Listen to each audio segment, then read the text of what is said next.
দিল্লি যাবার আগে সাংবাদিকদের মুখোমুখি অভিষেক বন্দ্যোপাধ্যায় কি বলছেন দেখুন। বাজেটে এরা যবে থেকে ক্ষমতায় এসছে, যে কটা বাজেট পেশ করতে সেখানে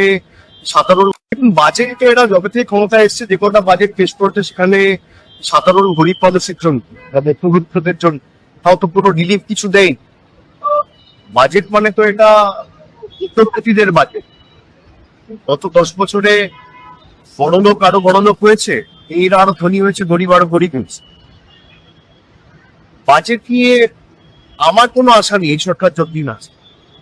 এটা সাধারণ মানুষ, খেটে খাওয়া মানুষ, গরিব, কৃষক, শ্রমিক, এসসি, এসটি, ওবিসি, তপশিলি জাতি, উপজাতি, ছাত্র, যুব, কারোর জন্য কিছু করুক। এমনকি কালো কৃষি আইনে 700 জন কৃষক মারা গেছে। এদের আমলে থেকে জিএসটি কি হয়? জনবিরোধী সরকারের কি আশা করা। বাজেটে এরা যবে থেকে ক্ষমতায় এসছে, যে কটা বাজেট পেশ করতে সেখানে সাধারণ গরিব মানুষের জন্য, মধ্যবিত্তদের জন্য তাও তো পুরো রিলিফ কিছু দেয়। বাজেট মানে তো এটা প্রকৃতিদের বাজেট। গত 10 বছরে বড়লোক আরো বড়লোক হয়েছে, এরা আরো ধনী হয়েছে, গরিব আরো গরিব হয়েছে। বাজেট নিয়ে আমার কোনো আশা নেই এই সরকার যতদিন আছে।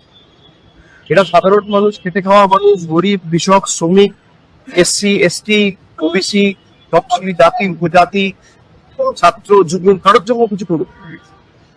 এমনকি কালো কৃষি আইনে 700 জন কৃষক মারা গেছে। এদের আমলে থেকে জিএসটি কি হয়? জনবিরোধী সরকারের কি আশা করা। আমাদের ভিডিও ভালো লাগলে লাইক ও শেয়ার করুন, কমেন্ট সেকশনে গিয়ে জানান আপনাদের মতামত। আরও ভিডিও পেতে চ্যানেলকে সাবস্ক্রাইব করুন। প্রতি মুহূর্তে খবরের আপডেট পেতে প্রেস করুন বেল আইকন।